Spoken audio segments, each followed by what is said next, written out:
KPM.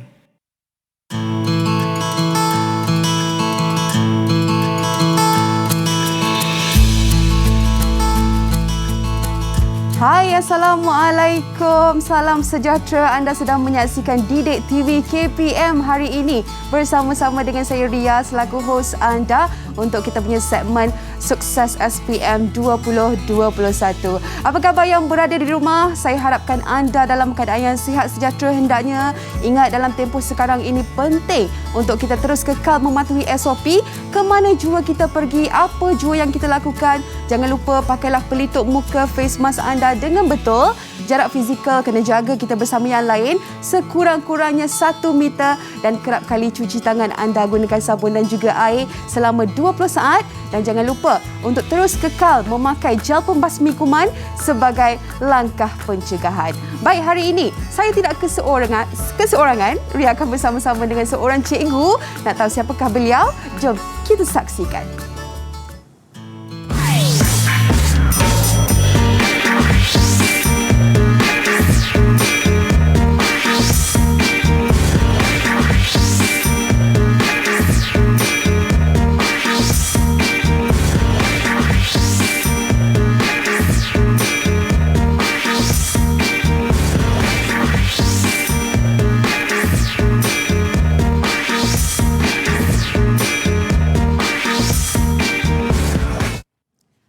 Itulah dia, anda dapat saksikan kita punya biodata guru pada hari ini. Jadi saya nak alu-alukan kedatangan kita ada Cikgu Alwardah binti Dul Khalid yang merupakan guru kanan mata pelajaran teknik dan vokasional bagi Sekolah Menengah Kebangsaan Seksyen 242 Shah Alam. Apa khabar, Cikgu? Assalamualaikum. Waalaikumsalam warahmatullahi wabarakatuh. Cikgu kelihatan berseri-seri hari ini, Cikgu. Terima kasih. Beruntung hari ini dapat bersama-sama dengan Ria. Ya? Itulah dia. Baik, Cikgu. Kalau kita tengok mata pelajaran hari ini, Cikgu, begitu dekat sekali dengan kita, iaitu betul. Gerontologi asas dan geriatrik. Mungkin Cikgu boleh kongsikan sedikit kepada murid-murid yang sedang menonton apa istimewanya topik yang akan kita pelajari pada hari ini, Cikgu. Ya, baiklah. Ya. Terima kasih, Ria. Bismillahirrahmanirrahim. Assalamualaikum warahmatullahi wabarakatuh dan salam ceria kepada sidang penonton dan khususnya buat anak-anak didik cikgu yang mengambil mata pelajaran gerontologi asas dan geriatrik. Ya. Okey, jadi pada hari ini bersama-sama lagi Cikgu Wardah bersiaran pada petang ini ya untuk mempelajari satu lagi modul yang sangat penting untuk kita ya, iaitu modul 6 yang bertajuk saringan dan penilaian asas warga emas ya. Sebenarnya modul ini sangat penting kepada kita ya, kerana pemeriksaan kesihatan, penilaian kesihatan warga emas amat berkait rapatlah dengan senario yang berlaku di negara kita sekarang ini ya. Dan modul ini yang istimewanya ialah apabila murid mempelajari, murid boleh mengaplikasikannya kepada insan-insan yang berusia emas yang ada dalam kehidupan mereka. Contohnya, iaitu para ibu bapa, atuk nenek mereka ya, di mana mereka boleh menjalankan pemeriksaan kesihatan. Okey, ya. Baiklah. Sebut pasal pembelajaran kita pada hari ini, sememangnya kita nak mengalu-alukan juga kedatangan murid-murid kita, Cikgu. Ya, betul. Okey, kalau kita boleh tengok dekat belakang ni. Okey. Kita ada murid-murid daripada Sekolah Menengah Kebangsaan Seksyen 242 Shah Alam. Ya. Okey, ada juga dari Sekolah Menengah Kebangsaan Pengkalan Cepa Kelantan. Ya, betul. Dan Sekolah Menengah Kebangsaan Tasik Utara 2 Johor. Okey, kita nak berkenalan dulu. Ya, silakan. Dengan para pelajar kita pada hari ini. Boleh kita mulakan dengan Saranya. Silakan. Hai, selamat sejahtera. Nama saya Saranya. Saya dari SMK Tasik Utara 2, Johor Bahru, Johor. Dan cita-cita saya ialah untuk menjadi seorang nurse. Nurse. Okay, sangat bagus. Betul pembelajaran pada hari ini, Cikgu. Nak jadi betul. Nurse, doktor, memang cukup rapat cita-cita sekali. Mereka. Okey, seterusnya kita ada Nakib. Silakan, Nakib. Assalamualaikum dan salam sejahtera. Nama saya Nakib Nurullah bin Bashir Ahmad dari SMK Pengkalan Cepa. Cita-cita saya ingin menjadi seorang ahli perniagaan. Wow, ahli perniagaan pun boleh juga, Cikgu. Okey, seterusnya kita ada Amnan. Silakan, Amnan.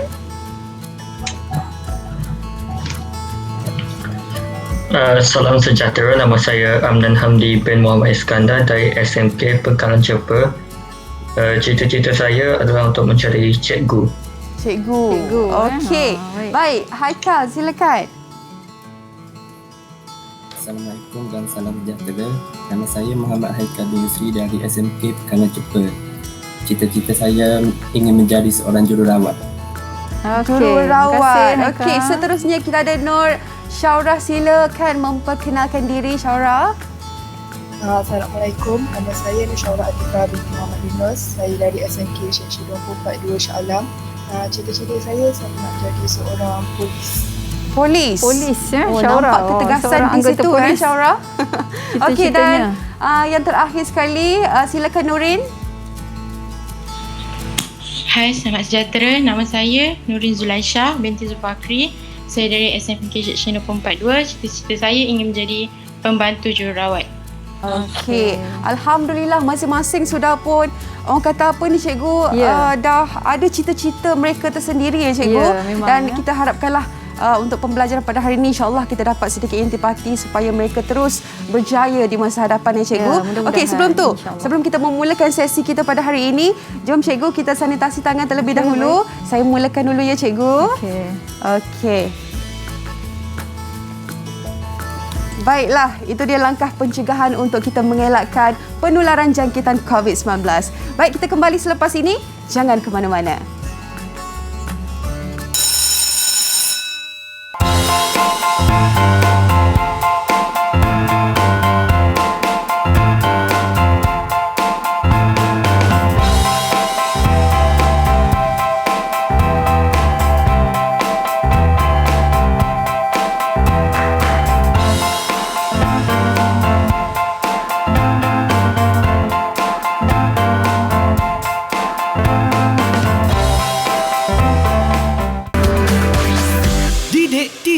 KPM.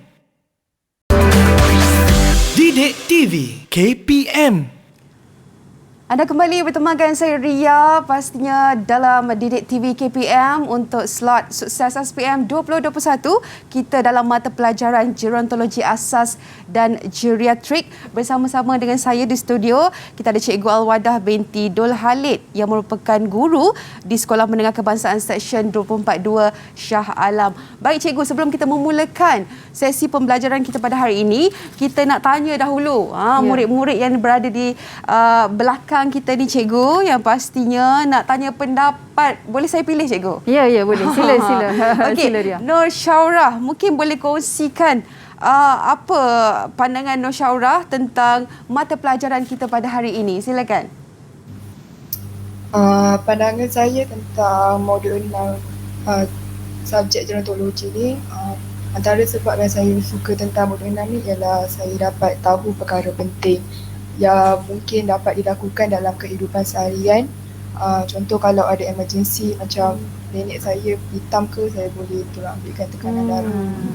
Itulah dia, kita boleh aplikasikan ya cikgu. Okey, seterusnya Nakib, mungkin boleh kongsikan apa pendapat Nakib untuk mata pelajaran kita pada hari ini. Silakan Nakib. Pada pendapat saya suka mempelajari pelajaran modul ini kerana modul ini dapat menambah ilmu pengetahuan tentang jenis penilaian kesihatan fizikal dan dapat mengetahui maksud tekanan darah dengan lebih tepat dan mengetahui langkah mengambil tekanan darah dengan betul. Itu yang terpenting cikgu, cara yang betul. Sebab kalau salah juga kiranya tak menjadilah ya cikgu. Okey, seterusnya Sarah. Okey, Sarah mungkin boleh kongsikan pendapat Sarah tentang kita punya mata pelajaran hari ini, Sarah. Saya ingin memberi pendapat saya tentang kepentingan dalam modul 6 ini. Mengapa modul 6 ini penting? Kerana dalam modul ni kita akan mempelajari tentang simptom-simptom hipoglikemia dan hiperglikemia. Kadang-kala ada orang yang fikir dia sentiasa berpeluh banyak dan dia rasa itu adalah baik dan boleh mengeluarkan toksik badan. Ya betul, berpeluh boleh mengeluarkan toksik badan, tetapi sentiasa berpeluh dengan banyak itu bukan perkara yang baik kerana itu adalah salah satu simptom hipoglikemia. Sebab kita dah menguasai modul 6 ini, jika satu hari nanti perkara-perkara macam ini berlaku kepada kita ataupun keluarga kita, kita dah tahu adalah simptom-simptom untuk hipoglikemia dan kita boleh ambil tindakan awal sebelum ia menjadi teruk. Senang Okey. saya sekali cikgu Bagus sangat, sebab ya, Sarah. nampak gaya murid-murid kita pada hari ini memang dah cukup bersedia cikgu. Ya, Jadi insyaAllah. tanpa kita membuang masa, silakan Cikgu Alwardah dengan pengisian untuk hari ini. Silakan cikgu. Okey, baik. Terima kasih Ria. Ya. Terima kasih juga kepada anak-anak murid saya yang telah memberikan pendapat mengenai modul 6 ini. Ya. Jadi seperti mana yang telah saya maklumkan sebentar tadi, sebenarnya modul 6 penting ya untuk kita, terutama sekali bagi kita yang sering mementingkan penjagaan kesihatan warga emas yang ada bersama kita. Ya, ada kalanya kita mungkin fikir warga emas yang ada bersama kita sihat kan. Tetapi rupanya ada juga keluhan dan rintihan ya, yang mereka sering keluarkan. Mak letih lah hari ni ya. Mak rasa sangat lapar kan, berpeluh, menggeletar, seperti yang anak-anak murid saya sebutkan ya sebentar tadi. Sebenarnya apabila keadaan sebegitu berlaku ya Ria dan sidang penonton sekalian, sebenarnya kita sebagai penjaga kita perlu mengambil tindakan. Kita tidak boleh membiarkan perkara tersebut, dan itulah sebabnya modul 6 ya saya tampilkan pada hari ini. Okey. Jadi kita pergi kepada modul kita. Jadi saya perkenalkan dulu standard kandungan yang dipelajari oleh murid-murid dalam modul 6 ini. Mereka mempelajari tentang saringan dan penilaian kesihatan warga emas. Seterusnya mereka juga mempelajari saringan dan penilaian kesihatan mental warga emas ya, dan juga hubungan sosial. Jadi ini 3 aspek yang kita cakup dalam standard kandungan ya. Seterusnya, apa yang akan murid capai dalam modul ini ya? Baik, tahap yang pertama, standard prestasi yang pertama ialah mereka dapat mengenal pasti jenis saringan dan juga penilaian kesihatan yang boleh dilakukan ke atas warga emas. Dan seterusnya dapat menerangkan langkah kerja ataupun cara untuk melakukan penilaian kesihatan tersebut. Dan tipi yang ketiga ataupun tahap yang ketiga dapat mengaplikasikan langkah kerja tersebut dalam situasi yang tertentu ya. Kemudian di samping itu dapat menilai hasil tafsiran atau interpretasi bacaan menerusi tahap 4. Dan yang kelima, mereka secara tidak langsung dapat menentukan aktiviti harian yang sesuai untuk warga emas berdasarkan tahap kesihatan, dan untuk akhirnya mereka dapat menghasilkan satu aktiviti yang berkualiti dan bermakna untuk warga emas yang ada dalam kehidupan mereka ataupun untuk insan lain yang mereka jaga ya sebagai warga emas. Okey, itu yang akan kita capai ya. Okey, seterusnya kita pergi pada pembelajaran kita lebih merujuk kepada saringan dan penilaian kesihatan yang murid-murid pelajari. Ini adalah 5 elemen yang dipelajari oleh murid semasa menjalankan pembelajaran di sekolah ya. Iaitu saringan kesihatan, mengambil bacaan tekanan darah, seterusnya denyutan nadi, kemudian suhu badan, kadar pernafasan dan juga paras gula. Jadi saya rasa ini adalah aspek pemeriksaan kesihatan yang pentinglah untuk dikuasai oleh kita semua khususnya ya. Untuk insan yang kita sayangi, okey. Okey, kita pergi pada saringan kesihatan bagi tekanan darah ya. Biasa mungkin kita ada dengarlah sekiranya kita membawa orang ibu dan ayah kita ya, warga emas, ataupun kita bawa ahli keluarga kita berjumpa doktor. Ya, doktor akan kata BP makcik ni tinggi kan. Itu yang kita takut cikgu. Ya, kita pun takut dia apa ya BP ni. Sebenarnya ialah saringan tekanan darah ya. Jadi apakah agaknya tekanan darah ni ya? Okey, tekanan yang dikenakan oleh darah kepada dinding saluran darah ketika darah dipam oleh jantung ke seluruh tubuh badan. Jadi inilah yang dimaksudkan dengan bacaan tekanan darah tu. Jadi kalau kita lihat di sebelah ada gambar ya. Okey, ini ialah mesin tekanan darah digital ya, dan ini ialah mesin tekanan darah manual ya yang sering digunakan di klinik dan hospital. Betul. Juga saya bawakan di studio, nanti saya akan tunjukkan ya. Okey, jadi untuk saringan kesihatan tekanan darah ada bacaan ukuran yang kita gunakan yang khusus ya untuk mengambil bacaan tekanan darah ini. Okay, kita tanyakan murid lah ya, apa agaknya bacaan ukuran yang kita gunakan untuk mengambil bacaan tekanan darah. Okey, cikgu nak tanya siapa tu cikgu? Boleh? Siapa jawab? Okey, dipersilakan. Apa agaknya bacaan ukurannya? Boleh angkat tangan. Siapa boleh nak online. jawab sila angkat tangan. Okey, Syaura. Nurin. Siapa tu? Nurin. Silakan Nurin, jawapan awak. Milimeter raksa. Ya, milimeter raksa ataupun mmHg. Jawapan yang itu betul, dia punya bacaan ukurannya ya. Okey, terima kasih Nurin, betul, tepat sekali. Ya. Okey, kemudian terdapat dua jenis ukuran yang kita ambil semasa melaksanakan langkah kerja mengambil tekanan darah ya. Agaknya apa agaknya jenis ukuran yang kita ambil semasa mengambil bacaan tekanan darah? Kita nak tahu tu ya. Jenis ukuran. Ya. Okey, Apakah siapa dia? nak jawab angkat tangan. Okey, siapa? Okey, kita Ya, ada Haikal. Okey, dipersilakan. Tekanan sistolik dan tekanan diastolik. Ya, tepat sekali. Tepat. Dengan Bagus, istilah pandai, yang Haikal. saintifik itu ya. Tekanan sistolik dan tekanan diastolik. Okey. Jadi biasa kita dengar daripada doktor ya, bacaan atas, bacaan bawah. Inilah dia, iaitu bacaan tekanan sistolik, diastolik ya. Okey, sistolik ialah tekanan ke atas saluran darah apabila jantung mengepam ya, dan tekanan diastolik ialah tekanan semasa jantung berehat. Jadi itu sebabnya bacaan yang pertama yang di atas biasanya lebih tinggi daripada bacaan yang di bawah ya. Itulah maksudnya. Okey, seterusnya. Kita nak tahu pula ya Ria, berapa agaknya bacaan tekanan darah normal ni kan? Okey, kita tanya murid-murid boleh cikgu? Kita perlu cakna lah tentang bacaan ini. Okey, kita nak tanyakan murid ya. Tekanan darah normal bagi dewasa berapa agaknya? Okey, siapa nak jawab angkat tangan sekali lagi? Okey. Boleh. Okey, Ya, Haikal. 120/80. Ya, 120/80.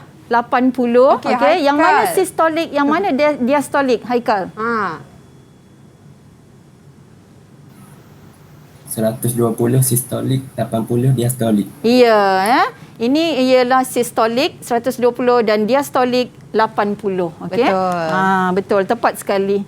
Okey. Okey, sekarang kita dah tahu bacaan normal untuk tekanan darah. Kita nak tahu pula pra tekanan darah tinggi. Okey, berapa agaknya bacaannya?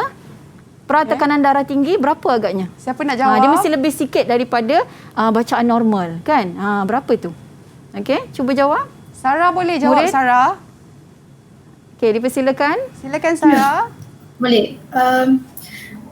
Tekanan darah yang tinggi Pra tekanan darah tinggi ialah tekanan darah tinggi ialah 120 hingga 139 iaitu sistolik, dan untuk diastolik 80 hingga 90. Iya, betul ya. Ini baru bacaan pra pra tekanan darah tinggi ataupun pra hipertensi ya. Kita nak tahu pula bacaan tekanan darah tinggi. Kita lihat berapa bacaan tekanan darah tinggi yang perlu kita tahu iaitu bacaan lebih 140 untuk sistolik dan 90 untuk diastolik. Okey. Ni tekanan bacaan tekanan darah tinggi. Seterusnya tekanan darah rendah, bacaan kurang 90 sistolik dan bacaan bawah ataupun diastolik kurang daripada 60. Jadi dengan maklumat ini kita boleh mengetahui ya bagaimana tahap kesihatan kita. Okey, seterusnya bahagian anggota mana yang boleh kita dapatkan bacaan tekanan darah tinggi ni? Jadi kita akan tahu di mana kita menggunakan peralatan ini ya. Ini iaitu mesin tekanan darah digital ya. Saya akan tunjukkan sebentar lagi. Jadi anggota badan yang boleh kita ambil bacaan tekanan darah ialah di bahagian atas lengan, okey, di bahagian atas lengan, atas siku ya. Seterusnya sini, bahagian peha ia di atas lengan Okey. ya. Seterusnya di bahagian peha dan bahagian kaki ya. Walau bagaimanapun setiap tempat mempunyai bacaan tekanan darah yang berbeza lah ya, sedikit berbeza. Okey, seterusnya selepas kita mengetahui bacaan tekanan darah, kita ingin mengetahui pula ya tentang denyutan nadi. Kita kena tahu juga ya nadi ini ialah apa ya. Denyutan nadi ini ialah pengembangan saluran darah apabila jantung mengepam darah. Jadi bacaan nadi amat penting untuk kita ketahui ya. Jadi dalam tubuh kita dapat mengenal pasti bacaan nadi daripada beberapa tempat ya. Kalau kita lihat pada rajah ini, di bahagian kepala kita juga ada nadi ya, iaitu dinamakan nadi temporal. Okey, pada leher kita juga ada nadi iaitu nadi karotid. Seterusnya nadi brachial yang di atas lengan tadi ya, yang kita boleh gunakan anggota tersebut untuk mengambil bacaan tekanan darah ya.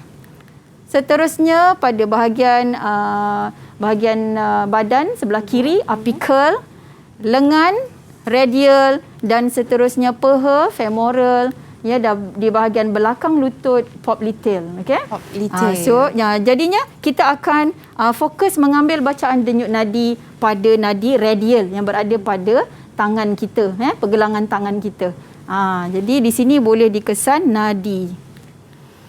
Okey, baik. Denyutan nadi yang lemah atau terlalu tinggi menandakan terdapatnya masalah pada fungsi jantung, okey, dan kadar denyutan nadi diukur mengikut bilangan nadi per minit, ya. Okey, seterusnya bacaan nadi. Okey. Baik, bacaan nadi ni ada normal, ada tak normal, ya. Tapi berapa bacaan nadi normal bagi manusia ni? Kita nak tahu. Okey, boleh murid berikan maklumatnya? Nadi normal, ya. Sarah, dipersilakan. Silakan Sarah. Kiraan nadi normal ialah 60 hingga 100 per minit. Ya, 60 hingga 100 per minit. Ya, namun ada kalanya berlaku keadaan yang tidak normal, ya Sarah, ya. Bagaimana jika keadaan nadi lebih 100 denyutan seminit? Apakah agaknya kategori nama yang lain bagi tidak normal tersebut? Untuk denyutan nadi yang laju, nama dia ialah takikardia, iaitu denyutan nadi dia lebih daripada 100 denyutan. Ya. Dan lagi satu ialah denyutan nadi yang perlahan, iaitu dia kurang daripada 60 per minit. Ya. Nama dia ialah bradycardia. Ya, jadi murid kena tahu ini, dan kita juga sebagai penjaga kita kena maklum dan kita kena faham, ya, tentang perkara ini. Jadi sekiranya berlaku tidak normal, kita perlu melakukan sesuatu lah, ya, untuk warga emas kita. Okey, seterusnya untuk saringan kesihatan yang murid pelajari juga adalah mengenai suhu badan. Saya rasalah Ria, ya, dan juga murid-murid sekalian, suhu badan ini ialah antara amalan kita. Betul, ya, mengambil suhu badan amalan kita yang telah sangat biasa kita lakukan, ya, kerana pandemik COVID-19. Jadi untuk itu, ya, kita kena tahu suhu badan tu ialah apa agaknya, ya. Suhu badan ialah tahap kepanasan badan yang diukur pada tubuh manusia, ya. Jadi bahagian mana agaknya suhu badan ni kita boleh dapatkan bacaan. Okey, murid-murid, kalau tak tahu ni, saya rasa awak tak pernah pergi mana-mana ni, ya. Okey. Okey, di bahagian anggota mana suhu badan ni kita boleh kesan? Okey. Siapa nak jawab? Okey, Syara. Ya, Syara. Di bawah ketiak, dalam telinga, dahi dan bawah lidah. Ya, kita lihat di mana, ya, di bawah ketiak, ya, kita boleh kesan kepanasan, di bawah mulut iaitu di bawah lidah, ya. Kemudian dalam telinga dan juga pada dahi, ya. Okey, bagus Syara. Okey, seterusnya bacaan normal untuk suhu badan. Okey, bacaan normal untuk suhu badan manusia berapa? Okey, kita bagi nakib pula boleh cikgu? Boleh, ya. Dipersilakan nakib. Okey, berapa suhu badan normal untuk dewasa? 35.7. 35.7. Ya, okey. So kita lihat, ya, di sini. Baik, sebenarnya ada perbezaan, ya. Sedikit perbezaan suhu badan apabila diambil daripada bawah lidah dan juga bawah ketiak. Sekiranya termometer berada pada mulut bawah lidah, bacaannya ialah 35.5 darjah Celsius hingga 37.5. Dan suhu badan normal sekiranya diambil pada bawah ketiak 36.5 darjah Celsius sehingga 37.5 darjah Celsius, ya. Okey. Okey, seterusnya ukuran suhu badan, saya rasa kita dah faham, kita dah tahu ukuran suhu badan diambil dalam darjah Celsius, ya. Okey, dan sekiranya berlaku, ini yang kita khawatir dalam tempoh COVID-19, iaitu apabila berlaku suhu yang tinggi pada badan kita, dikatakan demam, ya. Jadi suhunya ialah 37.5 darjah Celsius lebih, ya. Okey. Baik cikgu, sebab itulah pentingnya untuk kita tahu mengenai suhu badan ni cikgu. Andai kata terlebih macam cikgu bagi tahu tadi demam. 40 darjah Celsius, itu bermakna kita perlu dapatkanlah pengawasan yang sepatutnya. Baik cikgu, kita berehat dahulu sebentar boleh cikgu? Ya, boleh. Okey, kita kembali selepas ini.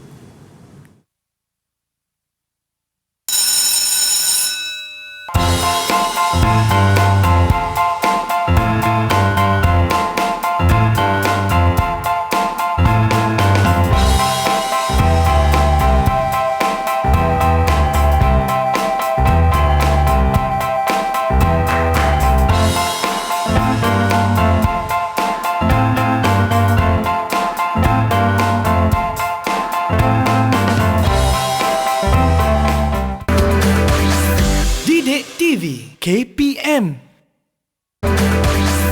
Didik TV KPM.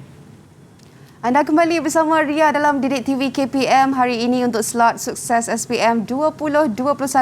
Kita dalam mata pelajaran gerontologi asas dan geriatrik, dan untuk itu saya bersama-sama lagi kita ada cikgu di studio Alwardah binti Dul Halid yang merupakan guru bagi Sekolah Menengah Kebangsaan Seksyen 242 Shah Alam. Baik cikgu, kita nak teruskan lagi dengan sesi kita pada hari ini cikgu. Ya, betul, tadi cikgu dah terangkan kepada para murid kita mengenai suhu badan cikgu. Dan mungkin kalau sebut pasal suhu badan ni adalah peralatan untuk kita ukur suhunya cikgu. Ya, betul Ria. Jadi pada hari ini saya datangkan khas lah di studio ini. Tapi nampaknya peralatan yang saya bawa ini sudah serasi lah dengan norma kita norma baharu, iaitu alat untuk mengukur suhu badan yang ini saya rasa semua orang pernah menggunakan alat ini, dah biasa guna. Ini ialah termometer, dan termometer yang saya bawa ini ialah termometer pengimbas dahi. Termometer pengimbas dahi ini kita gunakan untuk kita scan ataupun imbas pada bahagian dahi, dan tahap kepanasan tubuh dikesan dan kemudian dapat bacaan. Jadi dahi sekiranya saja cikgu? Ya, yang ini pada dahi saja Ria. Macam ni. Maknanya kalau kita ambil di bahagian tangan ke memang tak boleh? Okey, kalau kita ambil pada bahagian yang lain, kita khawatir bacaan itu tidak sah. Ataupun tidak menepati. Okey. So ini ialah bacaan pengimbas dahi. Dan satu lagi saya bawakan juga iaitu termometer digital.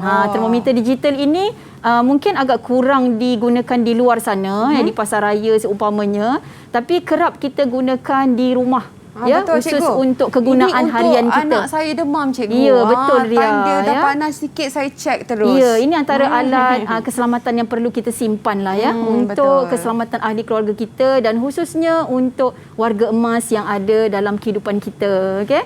Jadi untuk termometer digital ini pun menggunakan menggunakan bacaan digital Kita tekan saja alat ini dan kita ambil bacaan pada bawah lidah boleh, dan juga di bawah ketiak akan dapat bacaan yang tertera pada monitor ini. Okey, antara alat lain seperti dalam paparan slide saya ini ada juga termometer klinikal termometer klinikal. Termometer klinikal ini ialah termometer yang diperbuat daripada kaca. Satu ketika dulu kita sering gunakan, namun pada ketika ini termometer digital lah menggantikan tempat ini Dan seterusnya termometer timpanik juga kita ada. Termometer untuk mengukur suhu pada bahagian telinga. Okey, so kita dah tahu tentang peralatan ini, nampaknya kita akan menjadi semakin sihat lah. InsyaAllah. Okey, insyaAllah. Okey, dan seterusnya murid juga kita ajarkan tentang kadar pernafasan. Jadi kadar pernafasan ini sebenarnya elemen yang sangat penting lah untuk kesihatan, sebab pernafasan terutama sekali pada zaman kita dilanda pandemik COVID ini kan, kita sering diuji dengan masalah, ada antara mangsa-mangsa COVID yang diuji dengan masalah pernafasan kan. Jadi apa agaknya yang dimaksudkan dengan kadar pernafasan dalam saringan kesihatan yang dipelajari oleh murid-murid ini, iaitu tentang jumlah tarikan nafas dalam tempoh seminit. Jadi melalui kadar pernafasan ini kita dapat mengetahui tahap kecergasan fizikal seseorang, khususnya warga emas. Dan seterusnya diukur dengan mengira bilangan tarikan nafas per minit. Jadi kita kena bantulah warga emas kita ni untuk periksa tahap pernafasan dia. Kirakan dalam tempoh seminit berapa kadar pernafasannya. Jika diikutkan kadar pernafasan yang normal, berapa jumlahnya? Ialah 12 hingga 18 nafas per minit. Namun ada kalanya berlaku terlebih bacaan kadar nafas. Berapa agaknya kadar nafas yang mungkin berlebihan dari kadar normal? Okey, murid boleh jawab? Siapa nak jawab angkat tangan? Ya. Nurin, silakan dengan jawapan awak. Jumlah kadar pernafasan tinggi. Lebih daripada 20. Ya, bacaannya bila kita sama-sama periksa kadar nafas seseorang, terutamanya warga emas, lebih. 20 lebih. Mungkin 25, 28 Mengapa keadaan ini berlaku agaknya, Nurin? Ada tak sebab-sebabnya? Mungkin ada sebab-sebab tertentu? Apakah sebab? Ya, Nurin. Demam Aha. dan asma. Ya, mungkin ada sebab-sebab masalah kesihatan ya Betul. yang dialami oleh warga emas. Dan jadi itu sebabnya kita perlu cakna sekiranya warga emas kita menghadapi simptom-simptom sebegini ya. Cikgu, dan Okey. mungkin kalau ada masalah pernafasan ni berkait rapat dengan masalah pemakanan juga, cikgu. Ya, betul. Pemakanan dan ubat-ubatan juga ya mempengaruhi bilangan kadar pernafasan untuk seseorang. Ya, betul. Terima kasih Ria. Okey, baik. Okey, kita teruskan dengan paras gula. Ini juga ya masalah ataupun isu ya yang berlaku dalam kalangan rakyat Malaysia apabila dikatakan rakyat Malaysia ramai yang mengidap diabetes. Betul, cikgu. Diabetes mellitus iaitu kadar paras gula yang tinggi ya dalam darah. Baik, apa sebenarnya ya yang kita faham tentang paras gula ni? Jadi diabetes ataupun pesakit diabetes mempunyai paras gula yang tinggi dalam darah ya. Jadi itu yang berlaku. Jadi tujuan kita membuat pemeriksaan adalah supaya bacaan glukosa dalam tubuh dalam keadaan yang stabil. Ya, jadi jika tidak stabil, kita perlu awasi bacaan paras gula tersebut dengan mengadakan pemeriksaan yang berkala. Dan seterusnya, pengukuran gula kita boleh jalankan ke atas seseorang individu sama ada secara rawak ya apabila mereka ada simptom ya macam pening, letih kan, kita terus periksa. Ya, ataupun kita boleh minta seseorang itu supaya berpuasa terlebih dahulu supaya bacaannya lebih tepat ya. Ya. Dan pengukuran unit bagi paras gula ini ialah apa dia murid? Pengukuran unit untuk paras gula Amnan. Apa dia? Saya dah bagi dah jawapan. Senyap je Okey, Amnan. Pengukuran unit untuk paras gula diukur dengan bacaan apa? Ya, Amnan? Boleh, Amnan? Okey. Boleh? Okey, kita ukur dengan bacaan milimol liter ya, Amnan? Ya, milimol liter ya. liter. Iaitu ukuran untuk kepekatan glukosa dalam darah ya. Cikgu, Okey. itu baru saya nak tanya cikgu. Ya. Apa orang kata ni paras gula yang tak normal ni, cikgu? Sebab kita pun risau juga, kita dah meningkat dewasa ni, kita pun nak tahu jugalah paras gula kita ni normal ataupun tidak. Ya, betul Okey, jadi kita akan ketahui ya, paras gula yang tidak normal berkemungkinan berlaku dalam diri seseorang. Okey, apakah dia agaknya jenis paras normal yang tidak paras gula yang tidak normal dalam tubuh badan kita ni kita namakan apa? Ada dua jenis. Boleh berikan kepada saya? Okey, Haikal, saya pilih. Ya, Dia pun dah angkat tangan, Haikal. cikgu. Teruskan. Hypoglycemia dan hyperglycemia. Ya, hypoglycemia dan juga hyperglycemia, okey. So hyperglycemia ialah paras gula yang tinggi, okey, manakala hypoglycemia ialah paras gula yang rendah. Dua-dua ni ada simptomnya yang tersendiri. Ya, ada kesannya ya. Tapi kita tengok dulu faktor. Apakah faktor yang mempengaruhi berlakunya hypoglycemia dan hyperglycemia? Ada 3 ya. Antaranya ialah yang berkait rapat tentang pemakanan kita, okey, makanan yang kita ambil adakah terlalu manis ya, dan dia mempengaruhi kandungan gula, glukosa dalam darah ya. Seterusnya ubat-ubatan yang kita ambil juga ya menjadikan bacaan gula kita tidak stabil.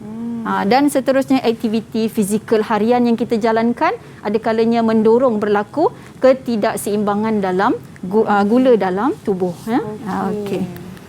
Okey, simptom-simptom hypoglycemia. Kita cuba kenal pasti ya. Apa simptom-simptom yang berlaku sekiranya gula tinggi paras gula tinggi dalam badan. Okey, boleh berikan contoh? Siapa? Murid? Siapa murid yang nak jawab? Persilakan. Apa dia simptom?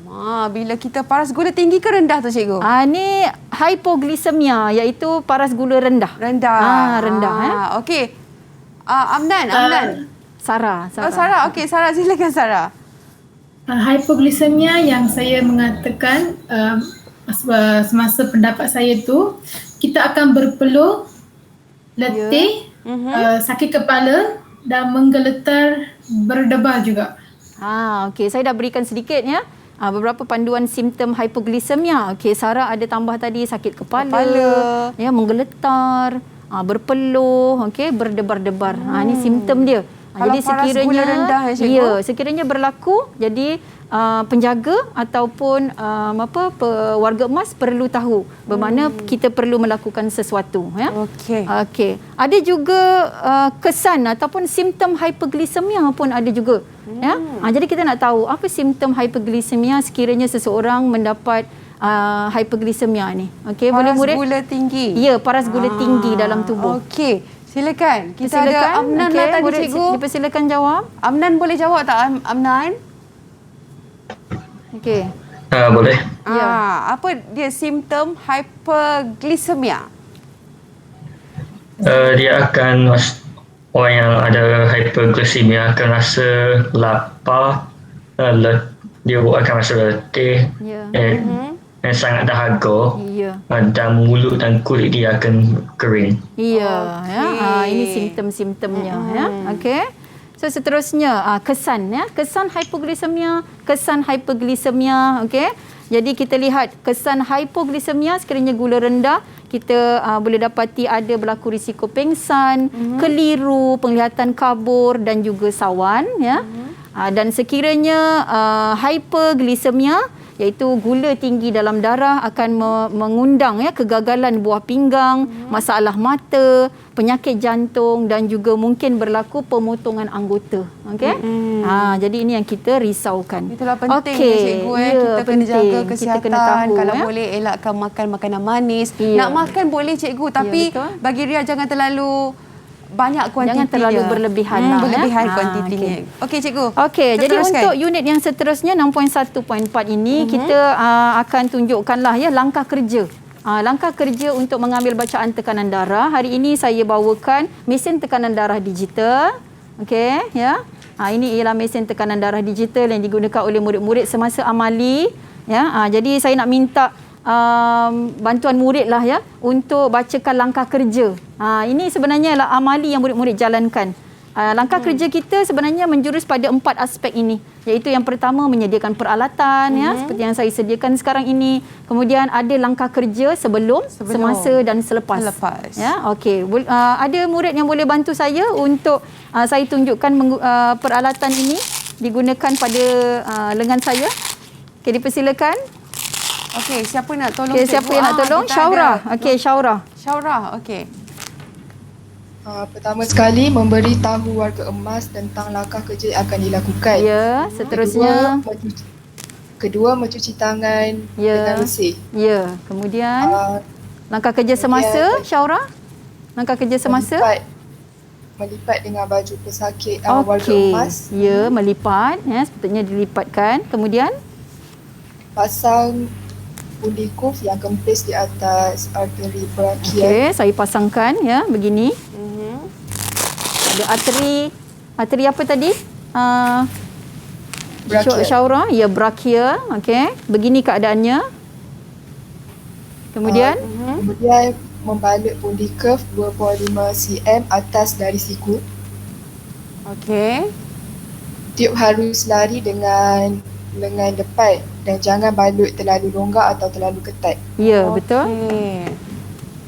Kemudian boleh tekan. Kemudian tekan butang on dan tunggu sehingga bacaan tekanan darah tertera. Ya, ya, ini ada butang on, off, jadi kita tekan, akan ada bacaan, ya, dan kemudian berlaku pengembangan dan pengempisan. Mungkin keadaan mereka yang kita nak ambil bacaan tu.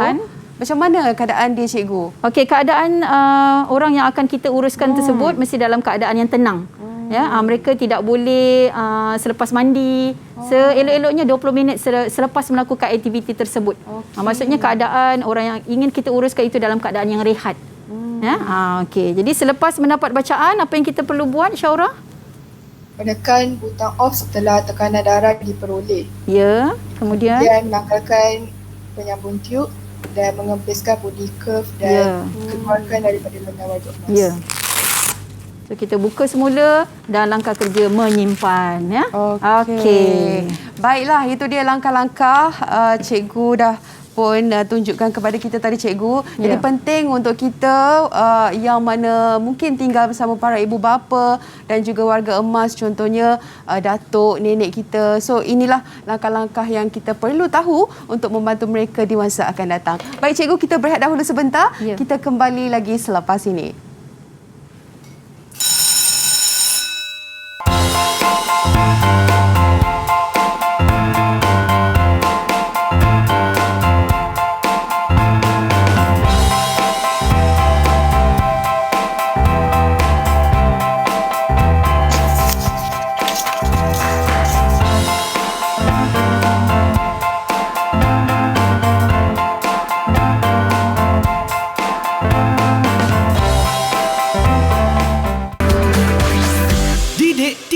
KPM. Didik TV KPM.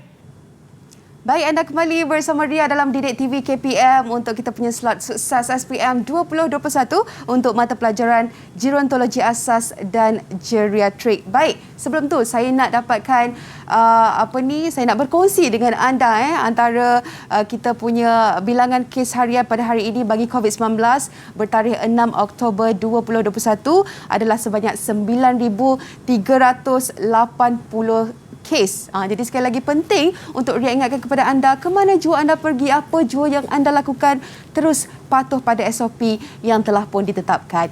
Baik, kita nak sambung lagi bersama dengan Cikgu Alwardah hari ini. Cikgu, tadi kita dah belajar banyak tentang kita punya mata pelajaran pada hari ini dan tiba masanya untuk kita uji minda pula cikgu. Ya, betul tu Ria. Nampaknya kita telah tiba segmen uji minda dengan contoh-contoh latihan. Okey, kita pergi pada soalan yang pertama. Okey, topik ini kita telah bincangkan sebentar tadi jadi kita lihat pada soalan 1 Okay, cikgu bacakan dulu arahannya. Jadual 1 menunjukkan peralatan yang digunakan untuk saringan warga emas saringan kesihatan warga emas. Okey, murid-murid boleh nampak peralatan ini, peralatan A, peralatan apa? Boleh nampak? Boleh nampak ya. Okey. Okey, nampak cikgu. Peralatan A ialah mesin tekanan darah digital, mesin tekanan darah manual Okey, kemudian yang ini ialah jam randik. Seterusnya C ialah glukometer, bacaan untuk mengambil bacaan paras gula. D termometer, E juga termometer dan F ialah mesin tekanan darah digital Okey, soalannya pilih dan kelaskan peralatan tersebut mengikut kategori masalah kesihatan warga emas dengan menuliskan A, B, C, D atau E. Okey, siapa nak jawab ni, murid? Okey, angkat tangan boleh murid-murid. Okey. Okey, silakan.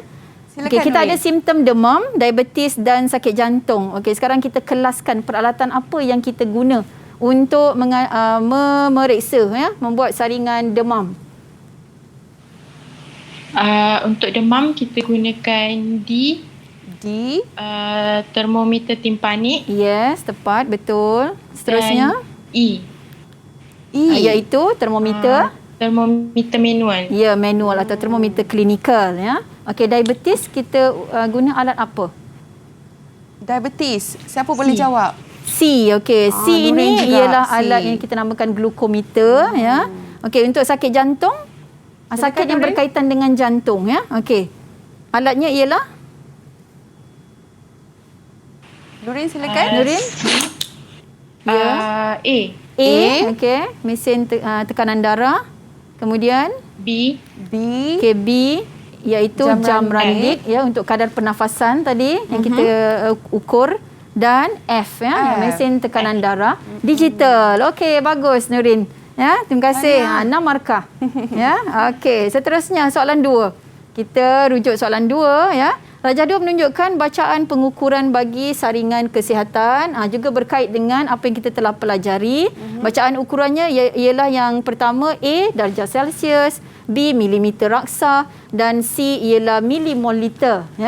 Okey, sekarang padankan bacaan dengan aktiviti saringan kesihatan seperti di sebelah penyataan yang disediakan, iaitu penyataan aktivitinya Pak Cik Ramzi memeriksa suhu badan pada telinga menggunakan termometer. Jadi bacaan ukuran apa yang digunakan? Jadi kamu perlu tuliskan sama ada A, B atau C. Okey, siapa yang nak jawab ni? Okey, boleh angkat tangan murid-murid. Okey, boleh jawab? Ya, Sarah. Okey, Sarah. Untuk soalan yang pertama, Sarah, Soalan pertama? jawapannya. Untuk soalan yang pertama, kita guna Celsius. Ya, Okey. darjah Celsius sebab kita memeriksa suhu, ya. Okey, untuk yang kedua, doktor mengambil bacaan tekanan darah pada brachial Pak Cik Wong. Okey, Sarah. Pada brachial. Kita Okey. guna B, milimeter raksa. Ya, milimeter raksa, iaitu Okey. bacaan tekanan darah. Seterusnya, Makcik Rina diminta berpuasa sebelum membuat ujian paras gula. Kita guna C. C. Ya, milimoliter, C. Milimoliter. Dan yang terakhir, jurulatih Hamid mendapati bacaan diastolik Pak Cik Raj tidak stabil. Kena guna B, milimeter raksa. Ya, milimeter raksa. Wow, Okey, bagus, bagus. Sarah 4 ni, markah, ya. Sarah. Ya. Okey. Okey, seterusnya Terusnya, cikgu. soalan ketiga. Ya. Rajah 3 merupakan sebahagian langkah kerja yang pernah dijalankan untuk mengambil bacaan tekanan darah. Seperti yang saya lakukan tadi. Ya. Okey, ini ialah grafiknya. Jadual 3 merupakan penyataan langkah kerja semasa mengambil bacaan tekanan darah yang tidak tersusun. Jadi, murid perlu susun dengan menulis 1, 2, 3 hingga 6. Ya. Okey, penyataannya. Ini penyataan disediakan. Okey, sekarang boleh bantu saya susun.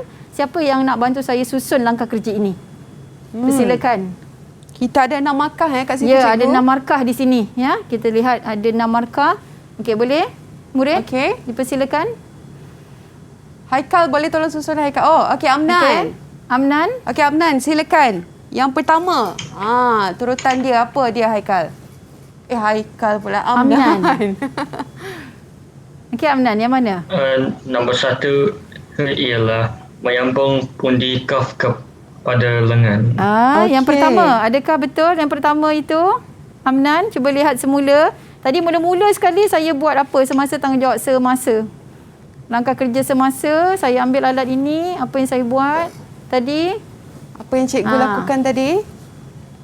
Okey, yang mana? Yang lain boleh bantu? Nombor 1 ialah menyambung pundi kaf pada mesin. Adakah betul? Melipat lengan baju dahulu ya, Amnan. Tapi tadi saya tak lipat lah. Cuma saya terus memasukkan saja pundi curve ya. Supaya berada pada lengan. Kemudian yang kedua. Yang kedua. Amnan. Amnan? Atau rakan Yang lain kedua boleh bantu? baru Ya. yang menyambung. Ya betul. Nyambung. Menyambung tube curve. Tadi saya lakukan juga. Yang seterusnya. Seterusnya. Terusnya menekan butang on. Ya, menekan butang Betul. on. Betul. Pada mesin. Lagi. Okey, yang keempat. Yang keempat.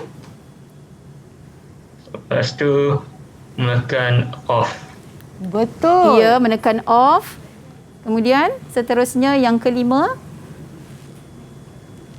Menanggalkan penyambung tube. Ya, Betul. menanggalkan penyambung tiub. Dan yang terakhir sudah pasti kita mencatat ya, mencatat dan bacaan. merekod. Okey. Baik, terima kasih Amnan. Ya, terima kasih Amnan. Okey, seterusnya yang keempat ya. Okey, Rajah 4 menunjukkan tanggungjawab mengambil bacaan nadi yang ditekan pada nadi radial ya, pada pergelangan tangan. Okey, kemudian murid diminta untuk menyusun langkah kerja berdasarkan penyataan. Okey, boleh murid bantu saya susun langkah kerja mengambil bacaan nadi? Dipersilakan. Ya, Sarah. Okey, Sarah, silakan.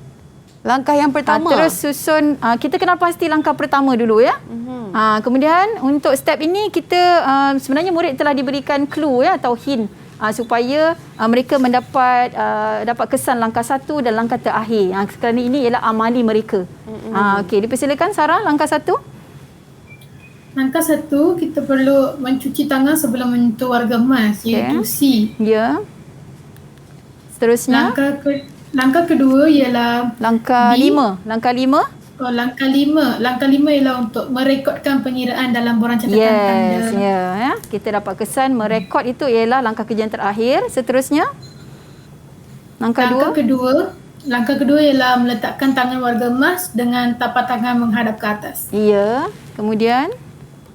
Kemudian langkah 3 ialah E dan langkah 4 ialah D. okey ya, kita letak 2 jari pada nadi radial dan seterusnya kita mengira ya.